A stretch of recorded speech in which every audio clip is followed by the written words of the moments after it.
When we think of the word home, most of us live for so many years not knowing what it means. We long for a place where our hearts feel at peace and our souls feel love. And the first instance that we get that feeling, we get so attached to it. So, off air, I congratulated you about your new book, and I really wanted to start this conversation on that topic. And it sounds very obvious. My first question: what is your definition of home? And people might think it's obviously a Mm-hmm. physical location, but to you, it's something much more. It's emotionally, and it was the inspiration for your book. So, we'll start with a seemingly basic question, which is your definition of home. Mm-hmm. Home is the place where you feel like you can authentically be yourself and be fully and wholly welcome as you are. You know, when you imagine coming home after a very long trip and you're like aching to be in someone's arms or to be in that place that just feels like I could finally just, let that weight off my shoulders or whatever and just, be at peace. That's home. It's the feeling. It's not the actual place. So wherever you feel like you don't have to put on a show, you don't have to pretend to be someone, you don't have to pretend to be stronger than you actually feel in the moment. You don't have to pretend that something that is affecting you isn't affecting you for you to feel safe or welcome in that place. You just come as you are. And I think most of us don't even know how to feel that on our own. We always seek it in someone else. We always seek it in something else. We always seek it in a future moment or in a past moment, but we never, most of the times, and most of us, we don't even give ourselves permission to actually contemplate whether that's something we can give to ourselves.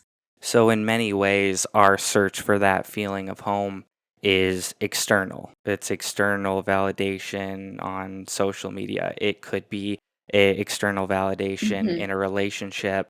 So, in many ways, searching for that feeling externally is an impossible, almost lost cause, right? Well, you can be successful at it, but temporarily. Nothing is going to be guaranteed if you build your sense of who you are outside of you. And people don't easily make that connection. I have to explain it logically speaking, and that's when it makes all the difference. So, when you feel safe with someone else, and you feel like that person's arms, whether it's, literally or metaphorically speaking, that it feels better when they embrace you, again, literally or metaphorically, than it does to be on your own and to give yourself that embrace, to give yourself whatever it is that you're seeking from them, then what you're saying is, someone else outside of me is safer for me than myself. Which means you give more power, because we all want that emotional safety. We all want that emotional welcome. What that means is that you are perceiving that person to have much more power over your feelings and your emotions and your thoughts and your perception of yourself than you do. Like, that is what you're doing. You might not connect the dots. You might not be conscious of it. You might be able to, and I did this for the longest time. I love myself. I know my worth. But look at your actions. What are you doing when you're feeling lonely? What are you doing when you're feeling worthless? What are you doing when you're feeling empty?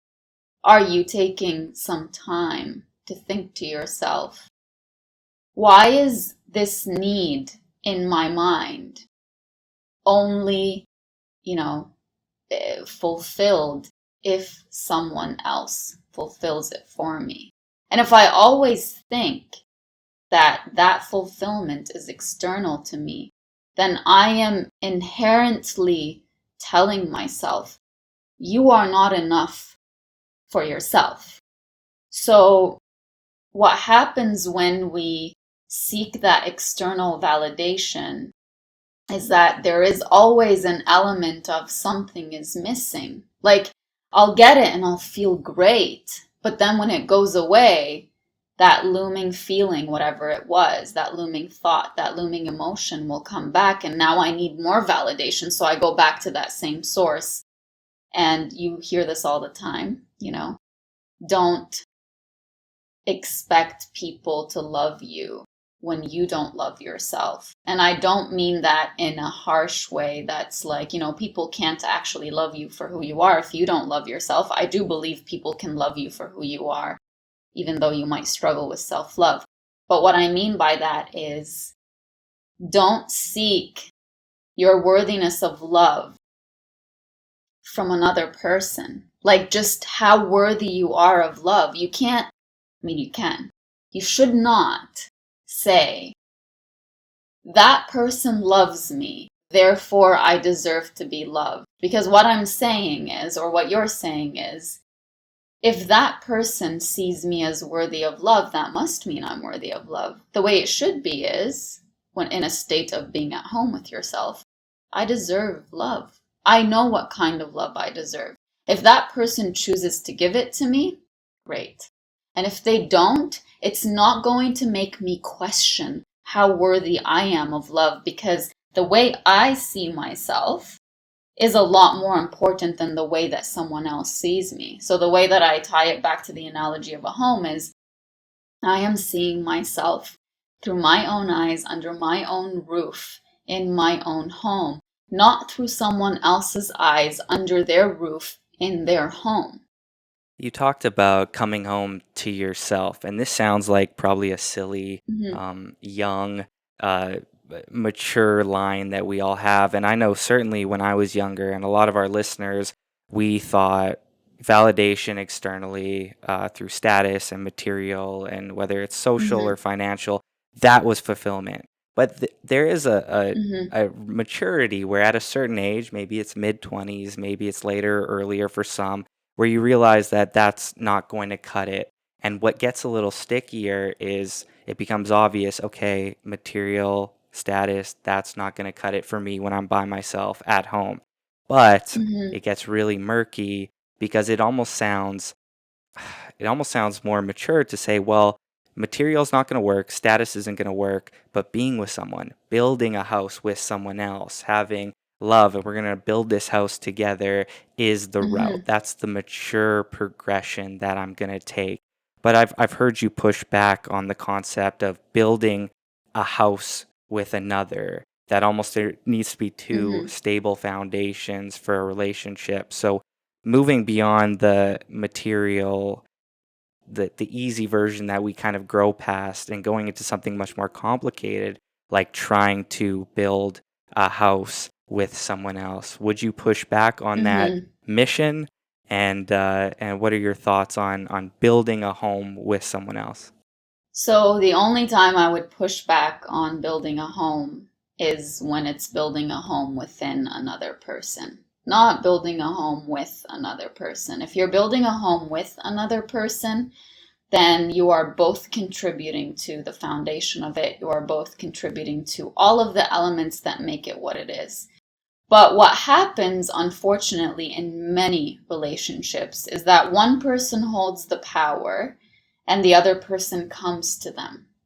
So one person sees that their life should be a certain way, and the other person either, adapts to that and comes into that, or they don't. But that's not a foundation for a healthy relationship. A healthy relationship it contains a lot of compromise. It contains a lot of meeting each other halfway. It contains a lot of making joint decisions. Both people are equally important in this building, in this structure, in this foundation. Both people do not feel like they are abandoning themselves to build whatever it is with that person. So I will never say, don't build a home with someone. I would love to build a home with someone one day, but I will never abandon my home to live in someone else's home in that figurative sense where I lose my sense of who I am. Remember, the foundation of the home I'm talking about that you build within is self-acceptance and self-awareness. If those two things go missing in your quest to build a home outside of you, with someone, within someone, whatever it is, then you are not actually the one taking part in that building, in that construction. You've left who you are because that home is a lot more important to you than you actually being present in that home, than you actually being in full acceptance and awareness of yourself in that home. So that's when I'll say, don't do it. Take the time to learn who you are. Take the time to fully and radically accept who you are. And once you've done that, there is no way. Like, you know how we say if someone accuses you of something and it affects you, then on some level you must believe that it's true, or you must believe that that person's opinion of you is a lot more important than your opinion of yourself. Like you say, oh wow, that person thinks that I'm too needy. But you know you're not too needy, but believing that on some level, it's like you're saying, they know me better than I know myself. And I will tell you right now, no one knows you better than you know yourself. And don't ever allow someone to make you believe that they know you better than you know yourself. So what you have to do is make sure that you are so strong and firm in who you are and in noticing your triggers, noticing your strengths, your weaknesses, your vulnerabilities, what the patterns that you've been falling into. Understand your childhood trauma and how it's currently affecting you. Doing all of that work will automatically push away from you any person who demands you to forget who you are, or to change who you are, or to apologize for who you are just so that they could welcome you into their life. You simply will not accept that. You will not be dragged into that or pulled into that. So again, never, ever, ever, the moment that you feel you have to abandon yourself to be welcomed by someone else, that's when you know something is really wrong and you are in desperate need of coming back to yourself and asking yourself why this is happening, asking yourself what the most self-loving thing to do is in that moment. And I always say this, and I will say it again. Self-love should never be a backup plan. Self-love should be your number one plan. You always, whether you're in a moment of crisis or in a moment of everything is going perfectly in your life or whatever, self-love always comes first. You don't say, I will reserve the time to love myself when no one else around me loves me. I will love myself when I'm loved by 10 people, and I will love myself when I'm loved by 0 people. And when you adopt that way of living, no one's lack of love will threaten your worthiness of that love. I sometimes tend to go in circles when I'm talking about things, so but people like that style of talking, so I hope that whoever's listening, benefits from that. That was very, very well put, and something stood out. I don't know why it stood out to me. You used the term taking time, or the importance of taking time. Mm-hmm. And I don't know if this is something inherently young that I've seen a lot, but some people get into a relationship and it ends, and Mm-hmm. they immediately look for another relationship without taking time. I don't know if you see Yes. that as well. And what advice would you give to someone that feels that natural pull, just had a breakup, and immediately I want to jump into something else? Would you tell them to take time? And where do you think that pull comes from? There is actually, I've contemplated this quite a bit. There is a point in Welcome Home where I actually talk about this, and I want to read a line to you. I just want to find it. It doesn't matter where you go. Whatever you want to run away from will be your destination until you fully experience it. Until you show yourself that your fear is all a construct of your mind. Until you learn what it's meant to teach you. Until you choose to stop avoiding it. So, in this case, what I would say is when you jump from one relationship to the next, you are running away from yourself.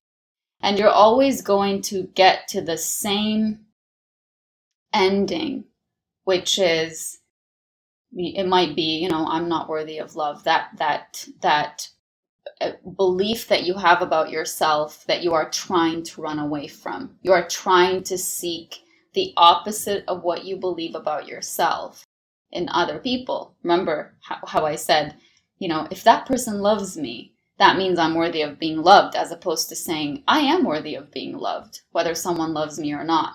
So to get to that place, you have to be alone. You have to be alone. You have to be comfortable with not seeking the change of that belief through other people's choices about yourself. You change that belief about yourself through your choice to change that belief about yourself. And how are you going to change it if you don't even want to be in your own company? I know it's hard because it's like you've never done that your whole life. You don't know. So if there's a path that you've never taken, say you're taking a walk in the park and there is a distinct path that you take every single time that you go on a walk.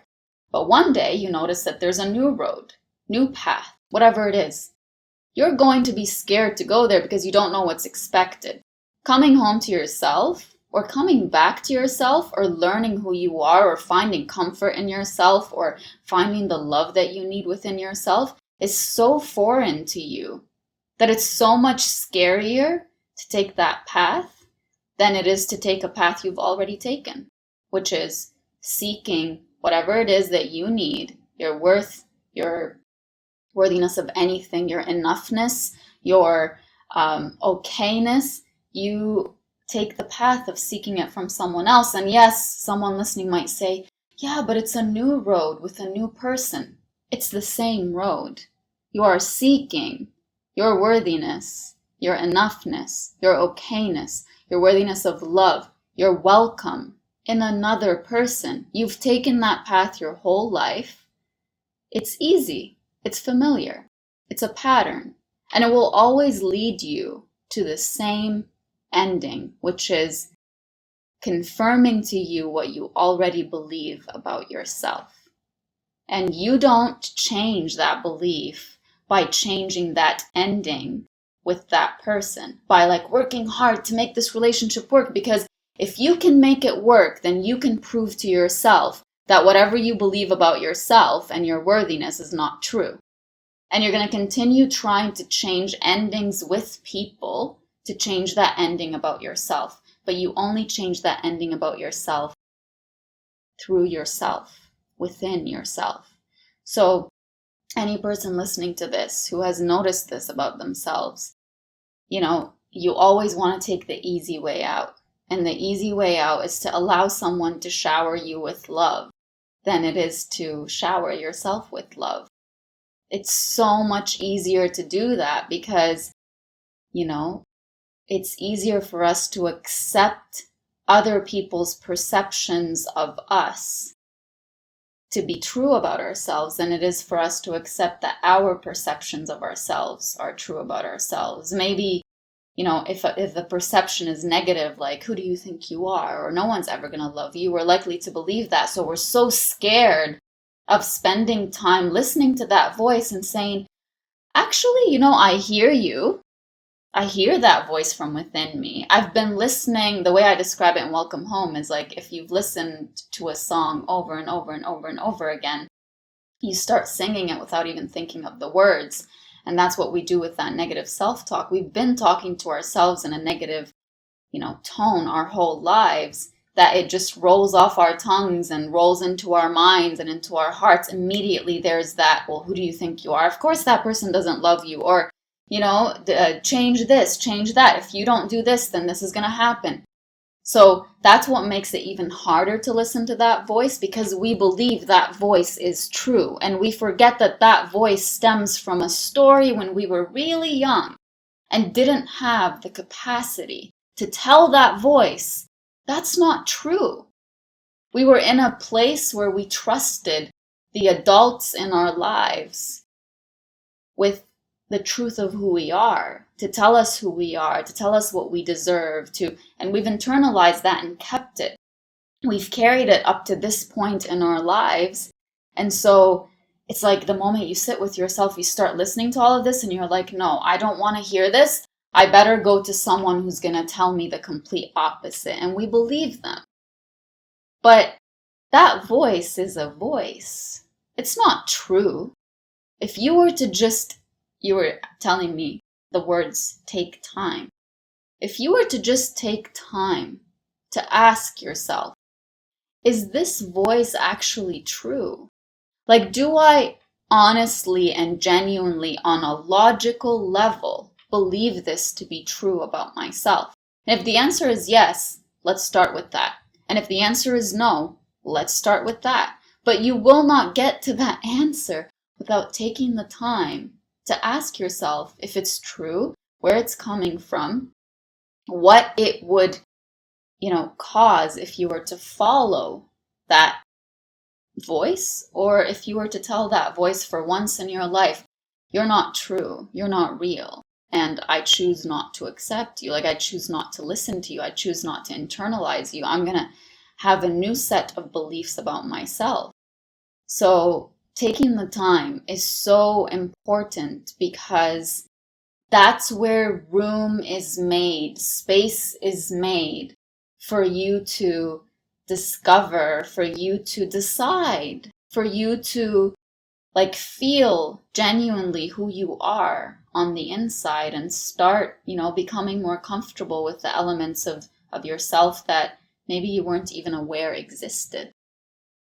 A powerful theme in your work and your talks is about Mm-hmm. boundaries. And knowing we had this conversation, I thought this morning about boundaries and boundaries in my own life and how I treat them. And I actually had a kind of a bizarre thought, because the word boundaries implies kind of like a very matter of fact, rigid, a wall. Mm-hmm. And you're an artist, and there's an art form in relationships. There's an art form in everything you do.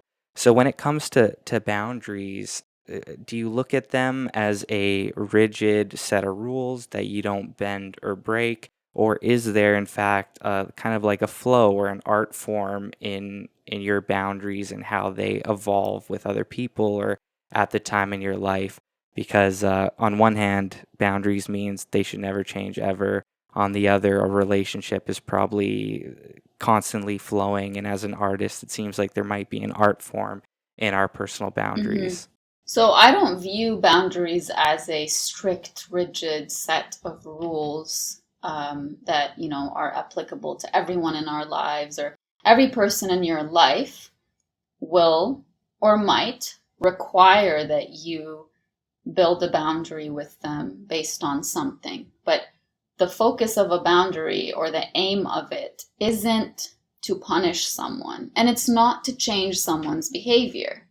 It's to protect what's within us because we see the value of it. Okay? So if I believe, say my worth, let's use the analogy of it's a diamond. Okay? My goal of not allowing anybody to touch it or break it or put dust on it or whatever isn't to punish that person. It's to say, this is so valuable. And if you try to make it dirty, if you try to touch it without my consent, if you try to cross the line that I told you you aren't allowed to cross, then out of my sense of worth, I will have to insert specific consequence, which is, I might remind you not to do this. I might leave the room. The focus isn't, I want to punish you or change your behavior. The focus is always on what's within, and not, because I see it as, if I allow someone to treat something in my life, something that I perceive with so much value, if I allow somebody to mistreat that, then I am, again, abandoning myself to please someone else, right? So if I believe in that value so much, it doesn't matter who that person is. My focus is to show myself, to demonstrate to myself that I believe that what I have within is worthy enough to not allow an external source to threaten that, whatever it is, to overstep it, to mock it, to belittle it. But the focus isn't, again, on the person. The focus is on me and what I have within. And it's not from an arrogant or, I'm better than everybody, kind of mindset. It's more like, I know who I am. I know what my value is. And therefore I'm going to protect what's within. If that means that, I have to tell you no, or I have to cut you out of my life, or I have to, have a certain set of rules, like, how our conversations will go, or what I will do if a conversation goes in a certain direction, then so be it. I will do that. But the end goal isn't about the other person. It's about me preserving. That is a very interesting and powerful shift. And maybe we're all very egocentric, but the idea of somebody thinking a boundary is a punishment to Mm-hmm. them, and it actually has nothing to do with the other person. So that is a very powerful, seemingly obvious shift, but I think we get a little lost in our own bubble and our own ego where we think a boundary is some sort of punishment or law against us, but it actually probably has nothing to do with the other person. Somebody that's young and struggling with boundaries, as clear as that was, what advice do you give them? Because that's like one of the biggest problems a young person, man, woman, Mm-hmm. anything. We all struggle with Mm-hmm. boundaries. What advice do you give for them to have that confidence to speak up and not be afraid to make things very Mm-hmm. clear? So the reason most of us fear setting a boundary, or in Welcome Home, I use the term building a boundary, because sometimes it takes time. It's not right away. It takes time for us to, develop that confidence to be able to get to a place where we do set that boundary. But you're building it bit by bit over time. The reason that we are afraid of doing that is that we are afraid that if we enforce that boundary, that the person who we are enforcing that boundary with will perceive us differently. They won't love us the same. They might leave emotionally or physically or whatever. They might. But so, to whoever's listening, if you stay in someone's life not based on who you are and what makes you comfortable, but based on what makes them comfortable, you are abandoning yourself. No person who genuinely loves you for who you are and genuinely respects you, respects your needs, respects everything about you, respects you, period, will demand you to be quiet when you need to say something, to not express yourself, an emotion, a thought, a feeling, whatever it is, just so that they could be comfortable. So stop allowing fear to stop you from setting a boundary with someone, because where that fear is leading you is further and further and further away from yourself. It's eroding your sense of who you are. When you are so confident in who you are and so, convinced that you, as you are, authentically deserve respect and love and compassion and deserve to be given the space that you need to show all of that and to flourish in the world. When you believe that, you will not be afraid of someone abandoning you because you've expressed that. But when you don't take the time, again, as I've mentioned before, to figure out who you are and to genuinely believe that who you are is enough and worthy, as flawed and because nobody's perfect, as unique as you are. When you don't take the time to learn and accept and build that home within, you're always going to be at the mercy of someone else welcoming you into their home, into their life, and you might leave your self-worth at the door before you walk in. You might leave your self-respect at the door before you walk in. You might leave your self-love at the door before you walk in, and no person who genuinely loves you will demand that of you. If somebody has an issue with you setting a boundary immediately and they stick to it, sometimes people react in the moment, but then they'll come back and apologize and tell you, apologize through action, not just through words. That's different.